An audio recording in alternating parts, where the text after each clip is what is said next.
The Jacob Media Sports Network, in partnership with 97.3 ESPN, brings you the Mays and Eytan Show. Middays with Harry Mays and Eytan Shander. Now, it's the Midday Show with Harry Mays and Eytan Shander on 97.3 ESPN Radio. All right, Harry, we got a lot of things happening, sprinkling throughout the landscape here in Philadelphia and beyond, from the Philadelphia Phillies to a ton of money being spent on a position that I could never, ever, ever see the Eagles spending that amount of money at that specific receiver position again, to wherever you are mentally with Carson Wentz and mentally, yeah, where you know, to gauge your interest or concern, to take the temperature of the fan base about where they are with Carson Wentz. No, we're not doing that today. Okay, please. Where would you like to begin? I mean, I know that there might be some shows that might do that 3 times between now and the first game. And you mean like the first game of the season, the regular season? Yes. Oh, I thought you might mean like the first game of the preseason, no, not even next the Eagles. Week. That's next Thursday. I thought you might mean like tomorrow night. No. We actually do have football tomorrow night, though. Yeah, okay. You know, Hall of Fame, and I'm going to watch some of it. I really am.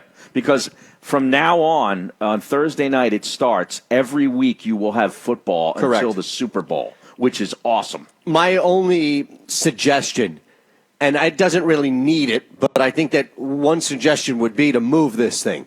Like the Hall of Fame game could be week 3 of the preseason, where you're going to get a better football game. You're going to get more starters. Like you'll see Matt Ryan and Joe Flacco week 3. You won't see Joe Flacco's not even playing tomorrow night. No, I know, but I mean the Hall of Fame game is more of a ceremonial thing. It's the kickoff of the preseason. It's the kickoff of really the season. It's about the Hall of Fame weekend.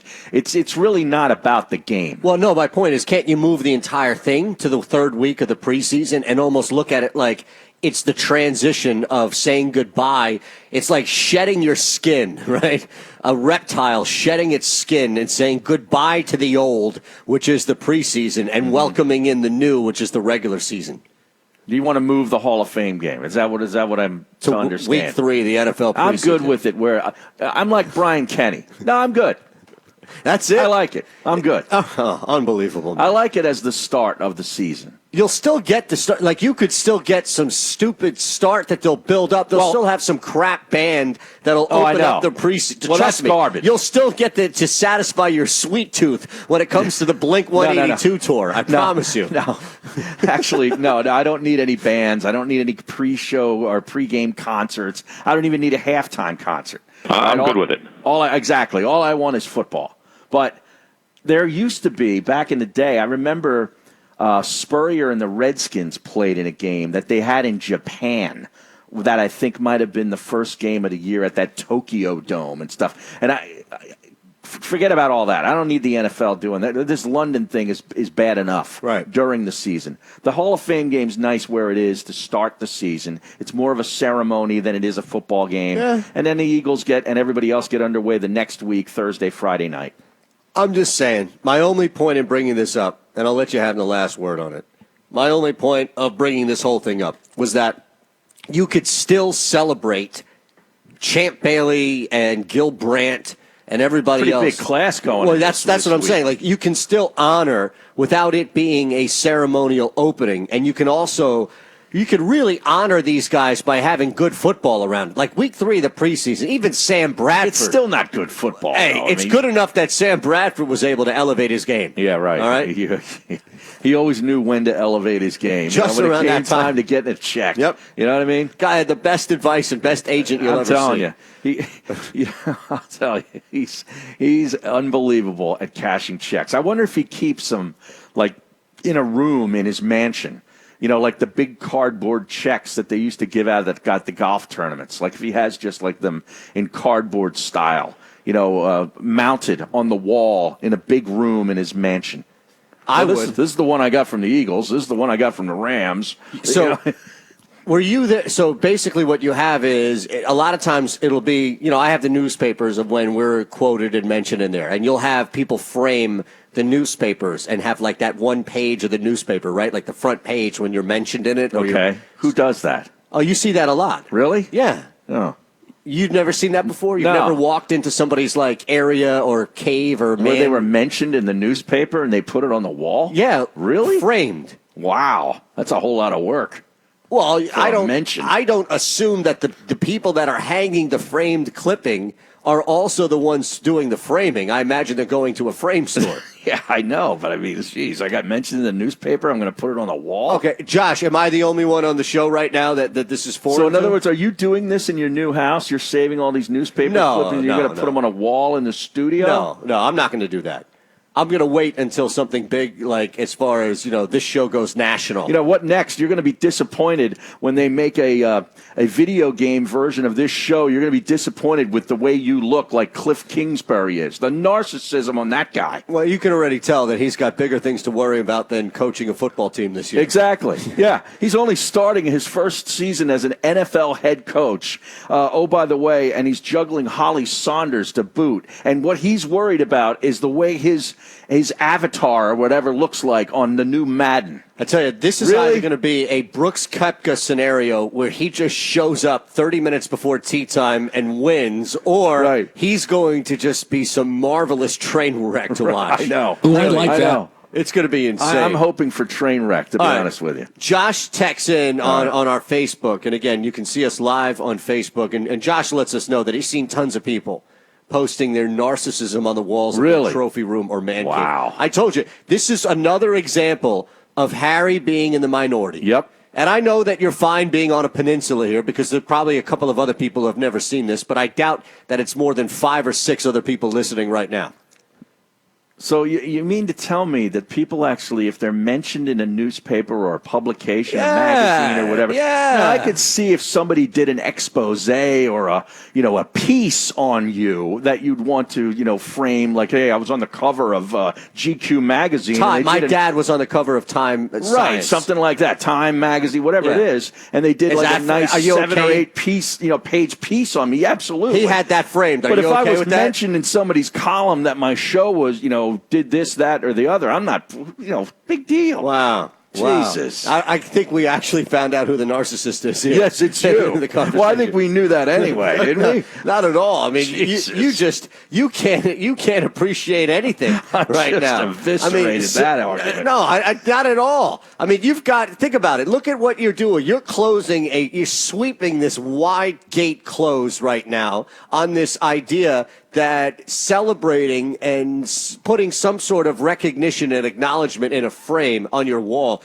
is narcissistic when you've got parents who probably have 13 to 16 to 18-year-old kids, right, playing sports from softball to hardball to football to soccer to whatever that are dominating and getting mentioned in the local paper and another domination on the 400 by 400 track meet by fill-in-the-blank Johnson out there. I mean, that's something that I would think a parent should put up on the wall. That's a parent about a kid. We're talking about adults, about themselves. That's a totally different argument. Don't move the goalposts I'm not moving on the me. goalposts. Yes, you are. I'm trying to define exactly where you turn from supportive to outraged. What do you mean supportive? Like you are okay with the parents doing it for their kids. Well, You're that's okay fine. with the Time magazine thing that my dad was a part of. Yeah, but that's something big, but it's not just a mention. Like if somebody did a piece on me, like a full-blown piece about me, I would save it. What if I'm not putting it on the wall? What if High Times came to you and did a piece, an expose on secondhand smoke? Asking me about you. Well, not even about me, but only using me in a backdrop as far as like what it's like to work in a studio with me 3 days a week and how much through osmosis I would give them you some get quotes, but I would not put it on the wall. Not if High Times put you on the cover. I wouldn't be on the cover because it's not about me. The thing would be about you. No, I think it would be more than that. I mean, I think that there would be this whole expose about it. Oh, yeah? Yeah. Listen, if we can get on the cover of a magazine as our show, would you put that up on the wall? I will save that. Okay. I'm not putting it on the wall. Where are you going to put it, though? Save it for what? Save it for who? Save it for... Like in my bookshelf. For when? For when Meek, somebody comes over? You want me to have it at the front door and every time somebody comes over, hey, look at this. Yeah, I think look so. At me. I think when people you got the wrong guy. When people open up the door, you got the wrong guy. No, I mean, come on. I think what should happen is whenever somebody opens up your door, you from the inside or somebody from the outside, a light, it basically triggers a sensor, and there's a little light that highlights this thing on the wall. Right. Blue light, so people can see it in night or day. Beautiful. And it shows you in the front cover of High Times magazine with your arms crossed. Yeah, exactly right. Oh, my God. Now, the Phillies had a baseball game. Yeah, they actually won a game. They Hey, did. this Smiley guy. I mean, Drew look out. Smiley. You called They it. might have all right? to. They might have to put him in the running for the Cy Young before this season's over. Well, you know, this guy's unbelievable. Cliff 2 Lee starts in. is not going to be at that reunion, right? Yeah, him and Ruiz, Correct. right? So instead of Cliff Lee, they're just going to put Drew Smiley there. Okay, well, yeah, they kind of look similar. He's done more for this team than Cliff Lee has. No. Yes. Stop. I mean, I'm wondering why isn't Ruiz there? I don't Okay. know. Is he Very good unable guy. to attend? Maybe. Because I would have thought, he's a fan favorite. Ruiz, man. right. No, Ruiz. Yeah, Chooch. Chooch not being there, I think, is a little disappointing. Yeah, it is. Cliff Lee, I couldn't care less about nobody Cliff gives Lee. a rat's ass Yeah, about Cliff Lee, seriously. let's be honest. I think that's fair right now. Yeah. But I would say this, the Phillies, they win a game, but this is the nature of what they're doing right now. And you could just look at it, without having to break down each one of these games when you're 6 out consistently for the next month. We're not going to do that with you. But I'll say this, as you continue to watch this team, even when they win or put together a nice little 10-game package where they're, 7? I think they've won 7 of 10, something like that. It's still not enough because you have to look at what the Braves are doing. You have to look at what teams around you in the wild card are doing. And they find themselves 6 back, even winning last night, despite that victory and Drew Smiley looking good.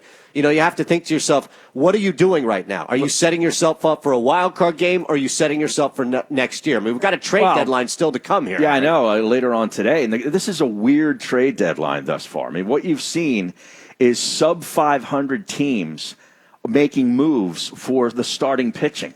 And they're shrinking the market. You had this deal last night where this wacko Trevor Bauer, his last moments with the Cleveland Indians are throwing a baseball over the center field fence in disgust before he gets taken out of a game. He gets traded to Cincinnati. Puig goes to Cleveland. Right? Right? But how about Puig? His last moments with the Reds are throwing in a brawl. punches. In a brawl. And that whole brawl thing I want to get into. No, we too. have audio of that. We have everything. We do? Oh, yeah. Okay. I watched a couple of highlights of it today, and I'll tell you that guy Amir Garrett, who played basketball with St. John's, 6'5", 6'5", he is a crazy man. I know his punch didn't land, but he was basically like William Wallace in Braveheart.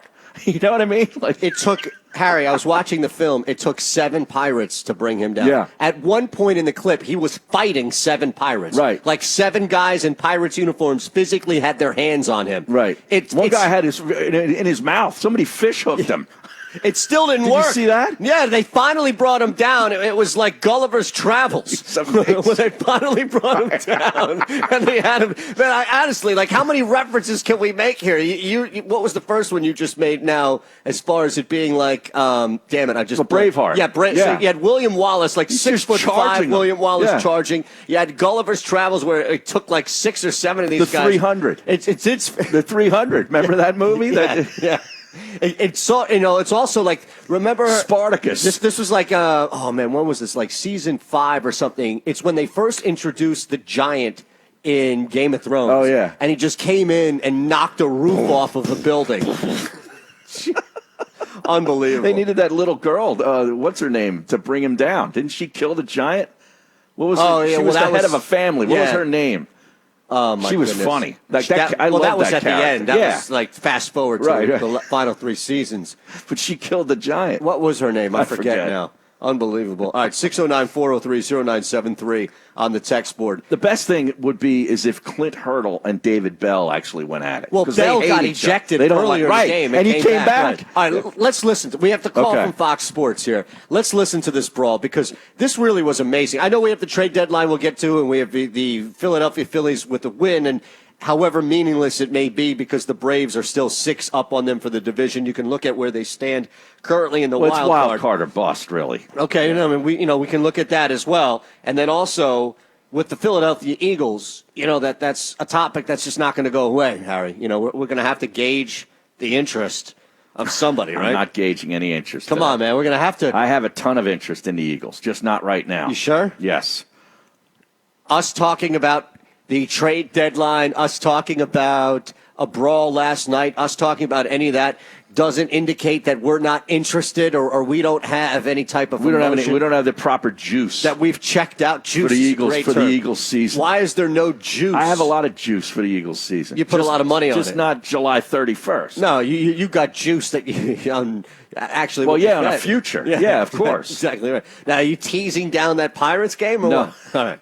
609-403-0973. You're an evil is the text board. Let's listen to the play-by-play, courtesy of Fox Sports here. And this really, I don't think we've ever seen this before, right? I mean, think about this. Have you ever, as you listen to this, have you ever seen a guy who had to give up the baseball to his manager, technically not his manager, the pitching coach, because his manager had already been ejected, and then just charge the opposing dugout and take on people? I don't think we've ever seen this. Like a crazy man. No. Not even Nolan Ryan back in the day would have done such a thing. No. You know, as he's pummeling Robin Ventura in probably the greatest baseball fight ever. Here it is.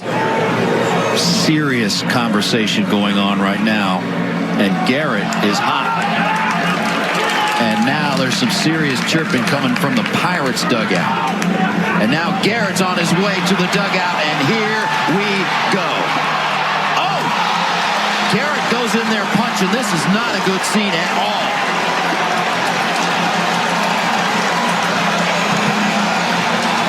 You can feel it brewing and brewing and brewing.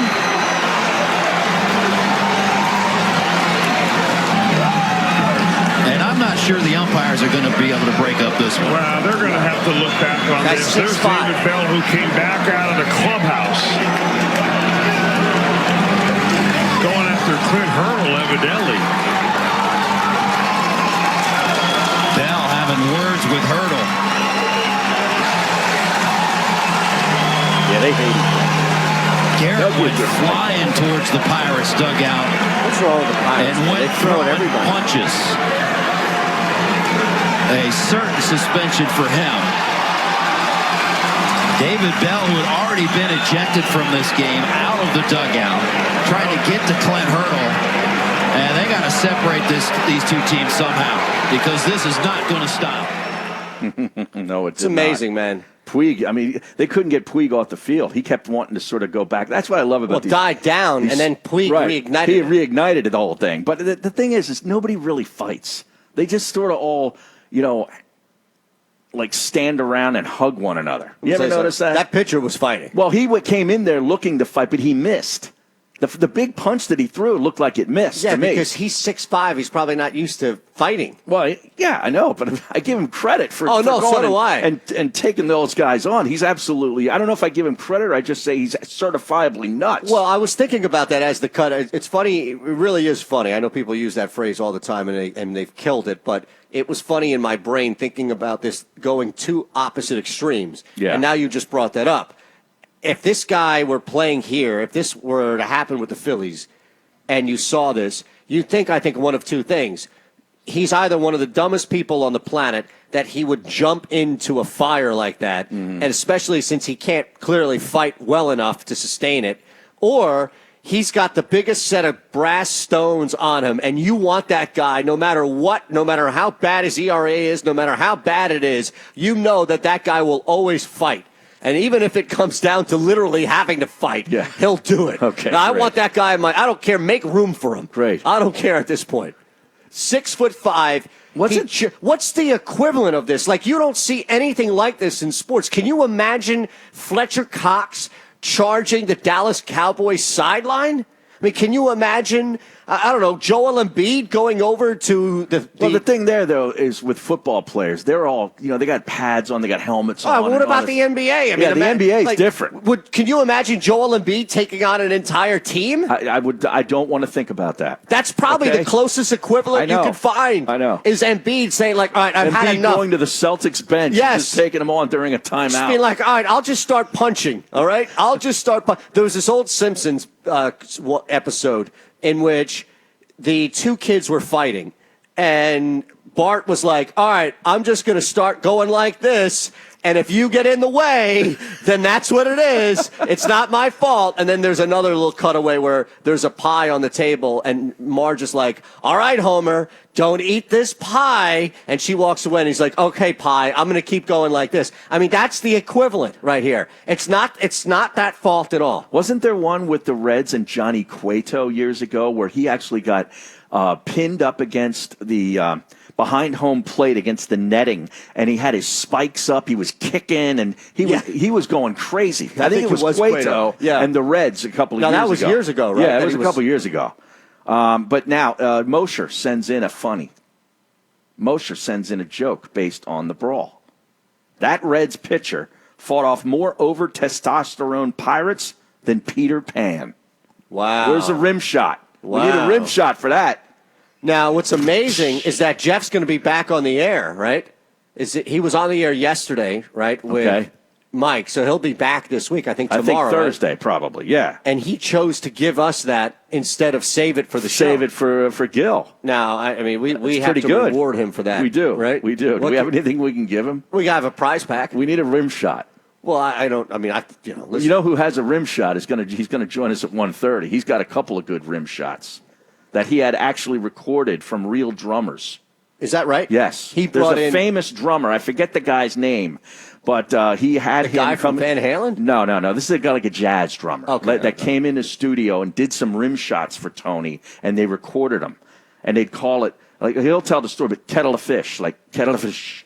That's what the drummer would say. Is that kettle right? of fish. That's rim shot? Yes. That's what that's like the technical term? I think so. That's the equivalent of Cliff Kingsbury breaking down an offensive play?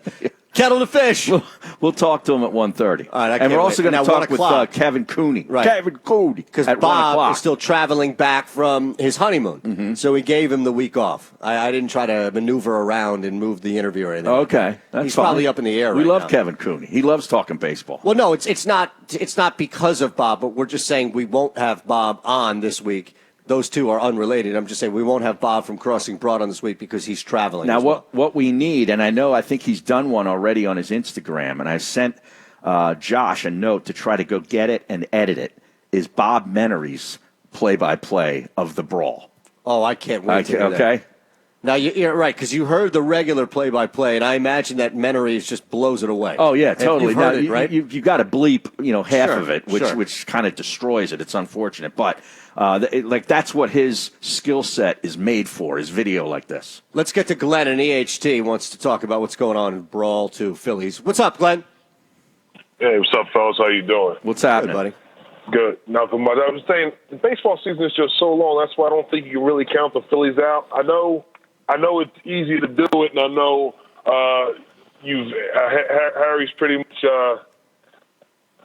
waved the white flag, and he's pretty much out on them. But baseball season has just so many games. Another team could take get in a slump. I mean, that's why I never really want to count them out. I think the Phillies have just enough maybe to get into that wild card spot. And when they're tied with the Cubs right now. Yeah, they might.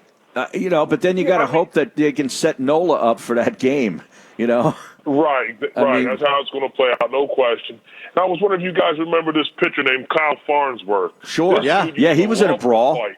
There was a one time in one game, a batter started talking crap and walking towards the mound. He ran off the mound, hit the dude in the stomach with his shoulder, body slammed him, and started going to work on him.